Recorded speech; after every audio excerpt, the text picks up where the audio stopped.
waktunya ya.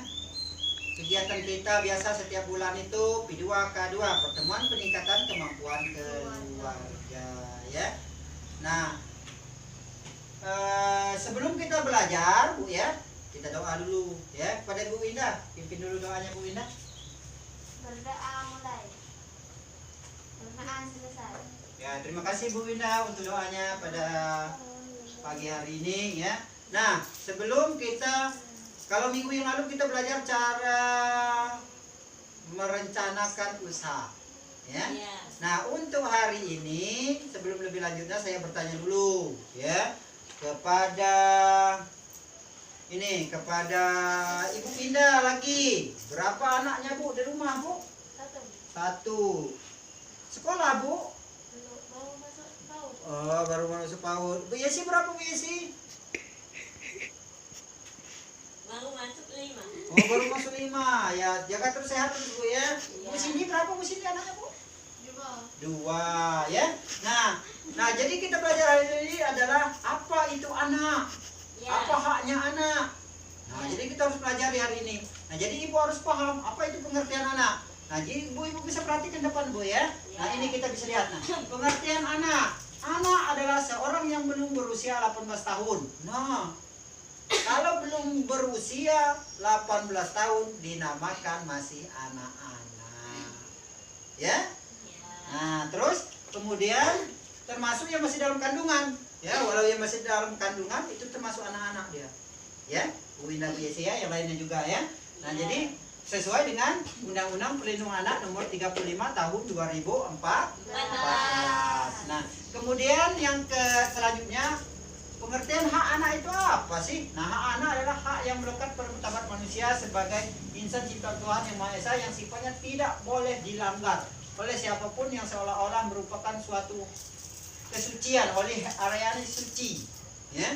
Nah, maksudnya ini adalah hak yang melekat pada martabat manusia. Memang sudah bawaan dari lahir yang diciptakan oleh Tuhan untuk anak tersebut. Yang bawaan sudah lahir, ya. Nah, maksudnya ya, karena anak itu ada sifatnya suci, ya. Hak itu sifatnya suci, ya benar, ya. Nah, kemudian selanjutnya hak anak dapat diartikan hak melekat asasi pada diri anak, ya. Hak memang sudah dari dalam kandungan memang sudah ada, ya. Itu karena apa? Karena adanya pemberian dari Tuhan, ya. Tuhan yang Maha Esa. Nah, sejak lahir dari kandungan, kewajiban orang tua adalah memenuhi hak tersebut. Nah, kita sebagai orang tua wajib memenuhi, yang mewujudkan, ya, hak anak tersebut, ya, kita sebagai orang tua. Jika tidak dipenuhi kalau tidak dipenuhi akan pelanggaran hak, ya, melanggar kalau nih tidak dipenuhi, ya, kalau tidak dipenuhi. Jika orang tua tidak memenuhi pelanggaran undang-undang perlindungan anak, kalau tidak dipenuhi bisa melanggar undang-undang perlindungan anak, ya. Orang tua tidak mampu untuk memenuhi haknya anak tersebut, negara harus ambil alih, ya. Nah, itu, ya. Nah, apa-apa saja sih klaster hak anak itu? Nah, klaster hak anak yang pertama apa Ibu Cindy? Hak sipil dan kebebasan. Hak sipil dan kebebasan. Pintar, ya. Bu Cindy jawabnya, ya. Nah, jadi hak sipil dan kebebasan. Anak itu mempunyai hak, dia bebas, ya. Bukan bebas maksudnya itu bisa merusak ininya, ya. Dia bebas, ya, menentukan Tuhannya siapa, ya, pendidikannya siapa, dia bebas menentukannya, ya, selama itu masih baik, ya, itu maksudnya. Terus yang kedua, Pak Ibu Winda, yang kedua, klaster yang kedua, Lingkungan keluarga dan pengasuhan alternatif. nah, lingkungan keluarga. Nah, lingkungan keluarga, apa hak anak ini? Nah, di lingkungan keluarga anak itu ada haknya dia untuk bermain, ya. Jadi luangkan waktu kita sebagai orang tua, sisi apapun luangkan waktu untuk bermain, ya, ibu-ibu, ya. Ya. Kemudian kegiatan apa ini? Ini ya, pengasuhan alternatif. Nah, pengasuhan alternatif maksudnya pengasuhan yang benar-benar diasuh, Ya, maksudnya itu jangan ada kekerasan, ya. Ya. Kalau nanti sepintar-pintar kita sebagai orang tua supaya anak itu usianya nyaman-nyaman mungkin dia untuk terwujud haknya, ya.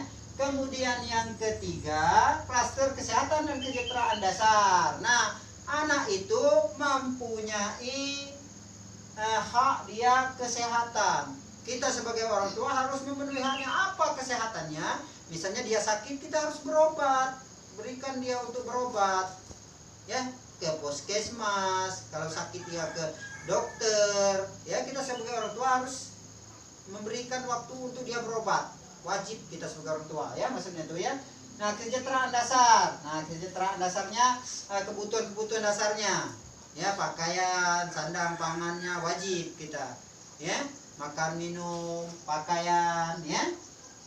Kemudian yang keempat, klaster pendidikan yang keempat, ya, pendidikan, waktu luang dan kegiatan budaya. Nah, hak anak harus mendapatkan pendidikan, ya, setinggi-tingginya minimal SMA atau SMK, ya, paling tinggi, ya. Apalagi daerah kita gratis sekolahnya. Jadi kita sebagai orang tua memberikan kesempatan anak untuk belajar terus untuk menuntut ilmu untuk masa depan anak itu sendiri, ya. Kita orang tua harus memberikan pendidikan dan waktu luang kegiatan budaya juga, ya. Kegiatan budaya, ngerti bukan kegiatan budaya apa? Menari. Nah, misalnya ada di desa ini kegiatan budaya misalnya menari, kita orang tua wajib, ya, memenuhi hak anak kalau dia mau belajar, ya.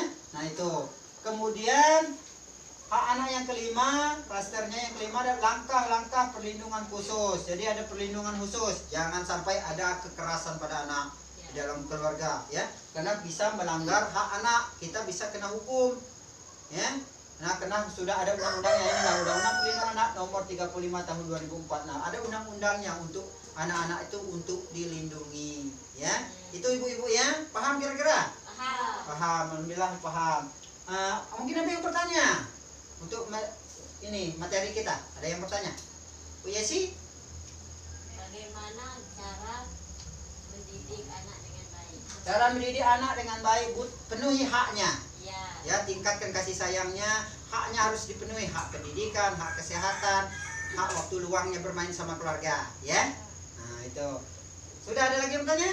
Tidak. Sudah paham, ya? Apa kesimpulan materi kita pada hari ini, ya?